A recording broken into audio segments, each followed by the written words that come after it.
Hola, bienvenidos y gracias por su sintonía. Mi nombre es Rosa González y el tema de hoy es la provisión de Dios. Hoy voy a compartir algunos principios que son esenciales para recibir respuesta a nuestras oraciones de provisión. Muchas de las veces se nos hace difícil asimilar que nuestro salario, sea poco o sea mucho, tenga una conexión directa con nuestra vida espiritual. Y esto es porque la mayoría de nosotros crecimos con la mentalidad que nuestros padres nos aconsejaban que nos cuidáramos de la gente sin escrúpulos. Así que cuando llegamos a la iglesia, tan pronto se habla de dinero, nos ponemos a la defensiva y no entendemos el por qué se pide dinero en la iglesia si Dios no necesita dinero. Eso mismo pensaba yo también. Y eso es verdad. Dios no necesita dinero, pero nosotros sí. Y es a través de nuestra obediencia que Dios va a suplir oportunidades de trabajo y dándonos talentos y habilidades para generar ingresos de una forma honrada para suplir todas nuestras necesidades. Mucha gente también se pregunta, ¿por qué congregarnos en una iglesia cuando Dios está en todo lugar? Esto es solo para contestar algunas preguntas lógicas que todos nos hacemos cuando no conocemos al Señor. Y tienen razón, Dios está en todo lugar, pues Él es el creador del cielo, de la tierra y dueño y señor de todo lo que en ellos hay.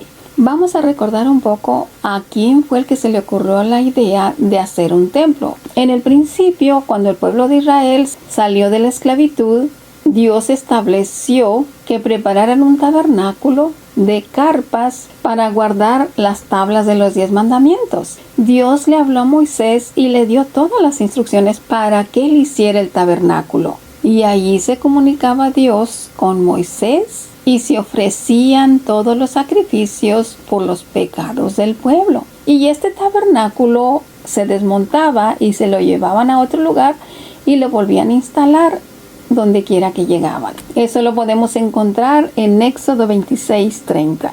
En otras palabras, ese tabernáculo era el punto de contacto entre Dios y los hombres. Y muchos años después, el rey David decidió edificar un templo para poner el arca del pacto, pero Dios no se lo permitió. Eso lo podemos ver en 2 de Samuel 7, del 1 al 12 y el versículo 16. Finalmente lo edificó su hijo Salomón y le tomó 20 años terminarlo. ¿Ustedes tienen una idea cómo era que estaba ese templo?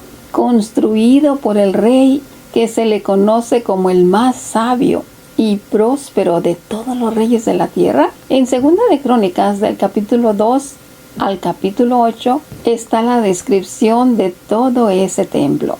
Así fue como empezó la idea de construir una iglesia o el primer templo para reunirse a adorar a Dios. Ahora cualquier persona puede construir una iglesia y ponerse a predicar si siente el llamado del Señor. Pero por cierta razón, el Señor elige ciertos lugares y hace pacto con los fundadores de ciertas iglesias por la entrega, dedicación y sacrificio que esas personas han hecho para su obra. Por ejemplo, después de que el rey Salomón trajo una ofrendita pequeña de 22,000 bueyes, ustedes se pueden imaginar una manada de 22,000 bueyes y un rebañito de 120,000 ovejas. Y Salomón hizo una fiestecita para Dios con todo el pueblo de Israel por 7 días. La Biblia dice que era una congregación desde la entrada del Hamad hasta el arroyo de Egipto. Yo no tengo idea cuántos kilómetros será eso, pero ahí se los dejo de tarea para los maestros de la Biblia. Pregúnteselo a sus pastores. Todo esto se encuentra en el 2 libro de Crónicas, de los capítulos del 1 al 7. Y ustedes tienen una idea de todo el trabajo que representa matar 22,000 bueyes y 120,000 ovejas, cocinarlos y preparar comida para toda esa gente. Bueno, pues después que pasó toda esa fiesta, la Biblia nos relata que Dios personalmente se le apareció a Salomón en un sueño. Dios no envió un ángel, fue Dios mismo que se le apareció en un sueño. Como lo dice en 2 de Crónicas 7, versículo 12 y 14 al 16. Dice: y apareció Jehová a Salomón de noche y le dijo: yo he oído tu oración y he elegido para mí este lugar por casa de sacrificio. Si se humillare mi pueblo, sobre el cual mi nombre es invocado, y lloraren, y buscaren mi rostro, y se convirtieren de sus malos caminos, entonces yo oiré desde los cielos, y perdonaré sus pecados, y sanaré su tierra. Ahora estarán abiertos mis ojos y atentos mis oídos a la oración en este lugar, porque ahora he elegido y santificado esta casa, para que esté en ella mi nombre para siempre, y mis ojos y mi corazón estarán ahí para siempre. Aquí Dios dice que Dios oyó la oración de Salomón y eligió la casa que él edificó por templo para ofrecer los sacrificios. Y no solo eso, sino que también hizo un pacto con él. En el versículo 15 Dios le dice que sus ojos estarán abiertos y sus oídos atentos a la oración en ese lugar. La primera vez que leí este libro me sentí tan miserable, tan avergonzada delante de Dios, porque nosotros estamos ahí de llorones por $1 o 5 o 10 dolaritos de ofrenda que damos, y pasamos quejándonos y renegando por qué se pide tanto dinero. Y después queremos la presencia de Dios en nuestras vidas y que nos conteste todas nuestras oraciones y que supla todas nuestras necesidades. Cuando yo leí esto, de verdad que me conmovió mucho. Me sentí muy avergonzada. Y les digo esto porque así era yo, hasta que me tuve que arrepentir. Allí cambió mi mente y la forma de ver las cosas. Y cuando hubo ese cambio en mi vida, allí fue que empecé a mirar sueños y visiones y a oír la voz del Señor. Todo fue un proceso cuando yo decidí enfocar mi mente y mi corazón en cumplir los principios del Señor. En la actualidad,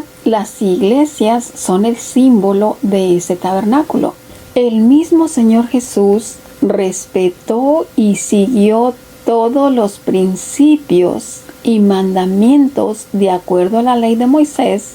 Por eso es muy importante el pacto que Dios hace con ciertos pastores y ministros que pastorean ciertas iglesias, porque el Señor honra a los que le honran y se manifiesta en ese lugar para hacer milagros a favor de todos los creyentes. Hay iglesias que desde el momento que tú entras y vas por los pasillos, ya se siente la presencia de Dios. Mientras que hay otros lugares que no es lo mismo. Donde hay un pueblo que ama a Dios con todo su corazón y lo exalta con alabanzas sin límites, allí está siempre la presencia del Señor. Como lo dice en Juan 24, 23 y 24. Mas la hora viene y ahora es cuando los verdaderos adoradores adorarán al Padre en espíritu y en verdad. Porque el Padre tales adoradores busca que le adoren. Dios es espíritu y los que le adoran en espíritu y en verdad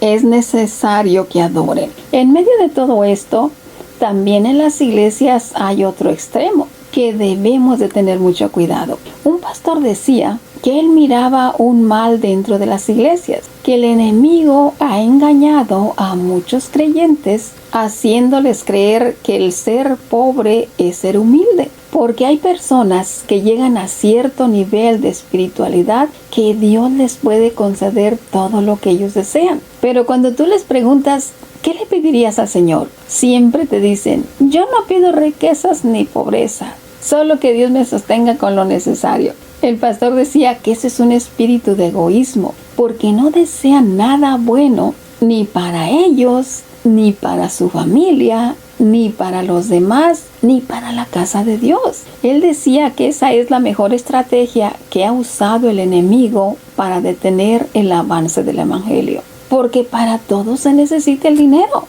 para hacer campañas, para promover, para escribir libros, para hacer programas. Todo está involucrado el dinero. Pero la realidad es que la pobreza no tiene nada que ver con la humildad.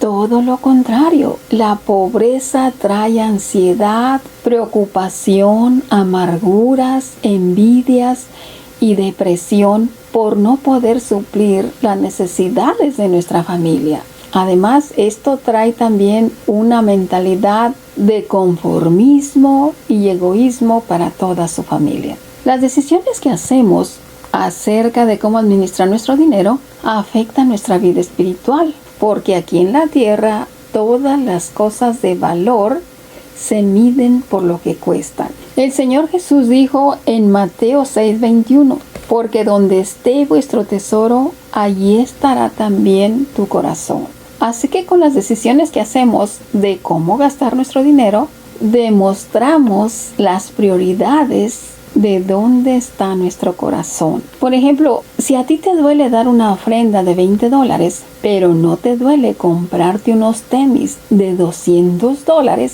eso quiere decir que todavía alimentas más los deseos de la carne que tu espíritu. Y Dios es tan y tan bueno que lo único que pide Él de nuestro salario es el 10% y nos deja el 90% para nuestros gastos y todas nuestras necesidades. Y si Él ve que eso no es suficiente, Él te abrirá puertas de oportunidades para que puedas tener ingresos extras. Cuando desobedecemos lo que Dios dice en su palabra, Él se molesta con nosotros y eso afecta nuestra vida espiritual. Como lo dice en Malaquías 3, del 6 al 12. Aquí en estos versículos está hablando Dios a través del profeta Malaquías y dice, porque yo Jehová no cambio. Por esto hijos de Jacob no han sido consumidos. Desde los días de vuestros padres se han apartado de mis leyes y no las guardaron. Vuélvanse a mí y yo me volveré a ustedes, ha dicho Jehová de los ejércitos. Mas ustedes dijeron, ¿en qué hemos de volvernos? ¿Robará el hombre a Dios? Pues todos ustedes me han robado. Y dijisteis, ¿en qué te hemos robado? En sus diezmos y ofrendas. Malditos son con maldición, porque ustedes, toda la nación, me ha robado. Traed todos los diezmos al alfolí para que haya alimento en mi casa. Y probadme ahora en esto, dice Jehová de los ejércitos. Y yo les abriré las ventanas de los cielos y derramaré bendición sobre ustedes hasta que sobreabunde. Reprenderé también por ustedes al devorador y no les destruirá el fruto de la tierra, ni vuestra vid en el campo será estéril, dice Jehová de los ejércitos. Y todas las naciones les dirán bienaventurados, porque serán tierra deseable, dice Jehová de los ejércitos. Con esta porción bíblica entendemos que el dinero sí está conectado directamente con las cosas espirituales y nuestra bendición económica depende de obedecer su palabra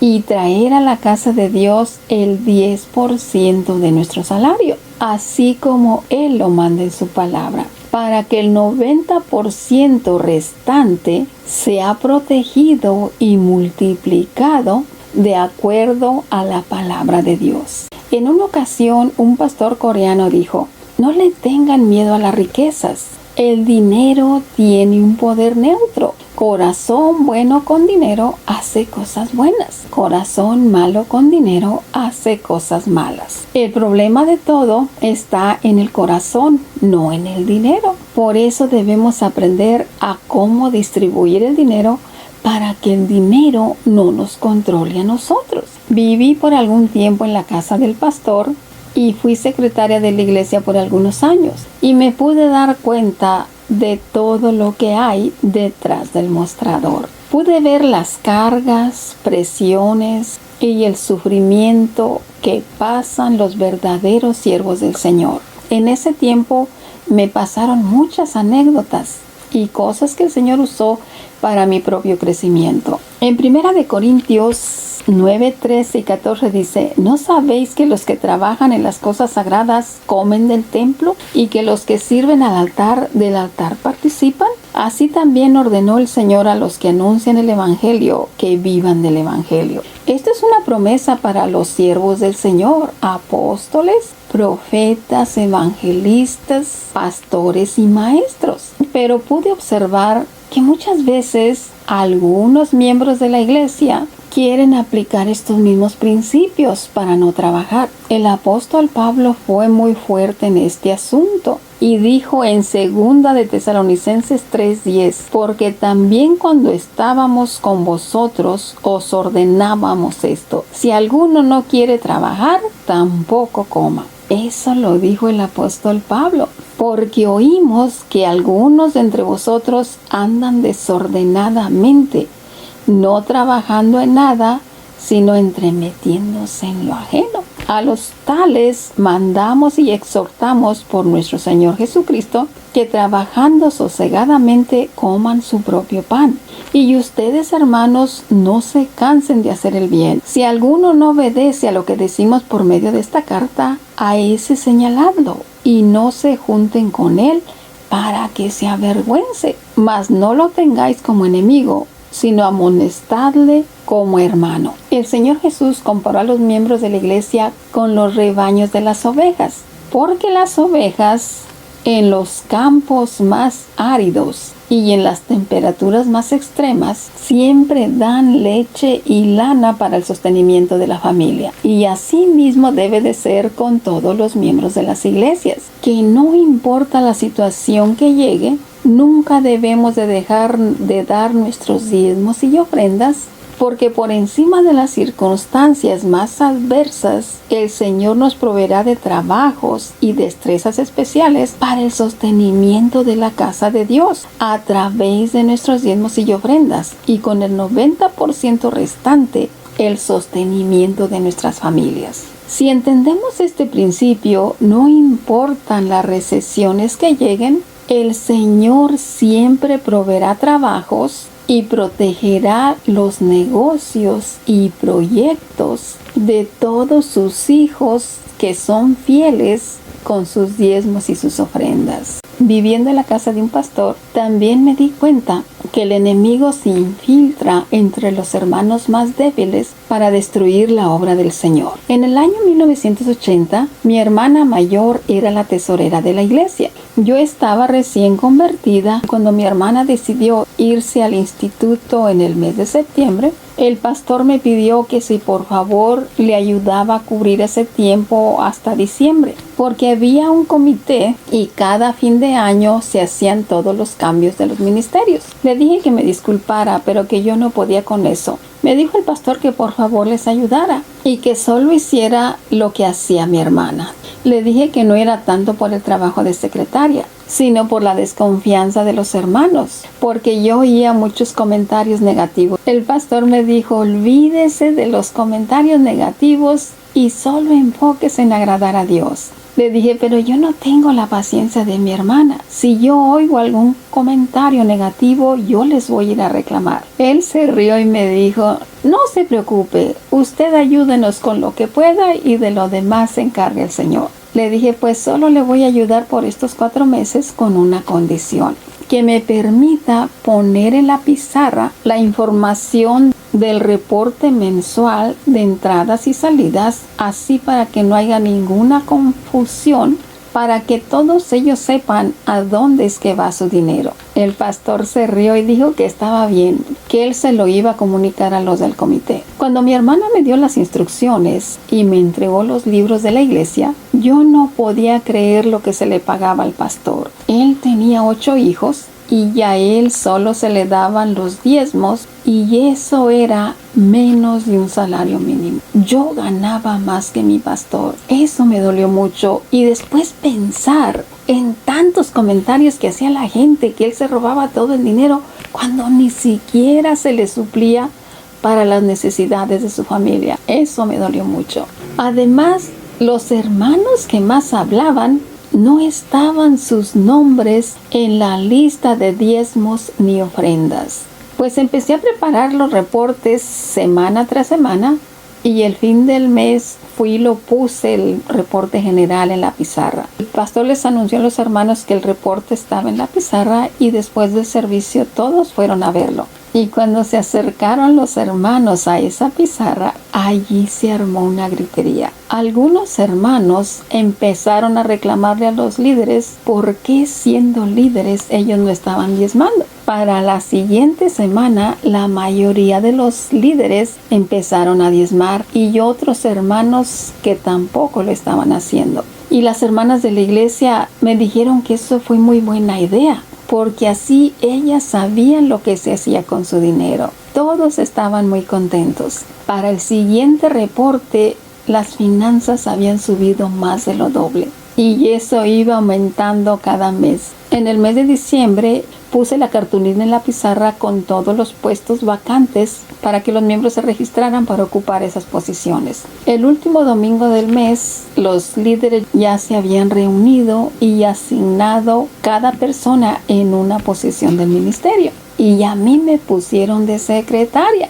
Yo les dije que el puesto estaba vacante y yo no me había apuntado para ocuparlo, que mi labor ya había terminado. Todos los líderes se pusieron a reír y dijeron, no, pues usted pasó la prueba. Ahora es que va a comenzar oficialmente como la secretaria de la iglesia. Les dije que yo tenía un acuerdo con el pastor solo de 4 meses. El pastor le pidió a la congregación que se pusieran de pie los que quisieran que yo siguiera en el puesto. Y toda la iglesia se puso de pie. Y eso me lo hicieron por 5 años hasta que me casé.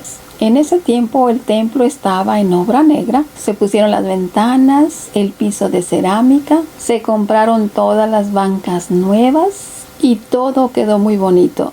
Después de algún tiempo ya se había terminado toda la construcción y ya había algún dinero extra y se empezó un proyecto para hacer unos salones de clase en la segunda planta del edificio. El pastor dijo que en cada servicio se pusiera una canasta aparte y los que pudieran pusieran allí algo para ese proyecto. Algunos días después, una hermana me dijo que un hermano andaba casa por casa diciéndole a todos los hermanos que no apoyaran ese proyecto porque el pastor estaba robando mucho dinero. Pero ¿cómo es posible que ese hermano está diciendo eso cuando él ni siquiera está en la lista de diezmos ni ofrendas? ¿Por qué se atreve a decir eso? Le dije, pues ayúdeme a orar, porque yo voy a ir a hablar con él, porque si él no puede dar, pues que tan siquiera ore para los que sí lo pueden hacer, pero que no sea un estorbo para la obra del Señor. La mamá de ese hermano vivía por una calle donde yo pasaba todos los días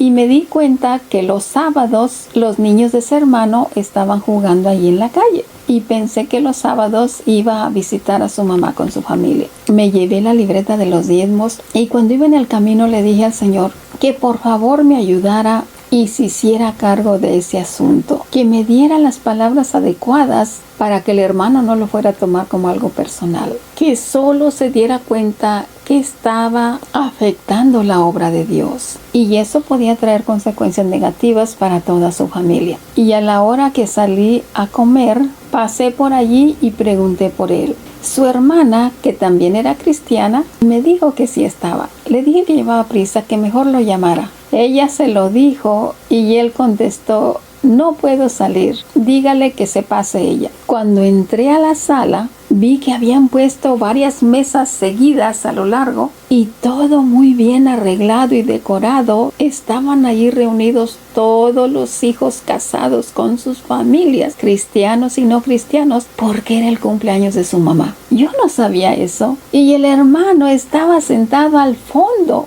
Cuando vi toda esa gente les dije, disculpen, yo no sabía que estaban de fiesta, mejor regreso en otro momento. Y el hermano me contestó desde allá, no se preocupe, dígame ahora mismo qué es lo que necesita. Volteé nuevamente y miré a toda la gente y todos me estaban mirando. Y pensé, si no le digo nada y me salgo, su esposa va a creer que yo traigo algo con su marido. es capaz que va a salir detrás de mí y agarrarme del chongo afuera. Con mucha pena les dije, bueno, pues que conste, yo no le quería decir esto en público, pero una hermana me dijo que usted anda casa por casa diciéndoles a los hermanos que no apoyen el proyecto de la iglesia porque el pastor se está robando mucho dinero. Le dije, yo traigo aquí la libreta de la iglesia y yo no veo su nombre ni en la lista de diezmos ni de ofrendas. Solo vine a preguntarle si usted le dio algo directamente al pastor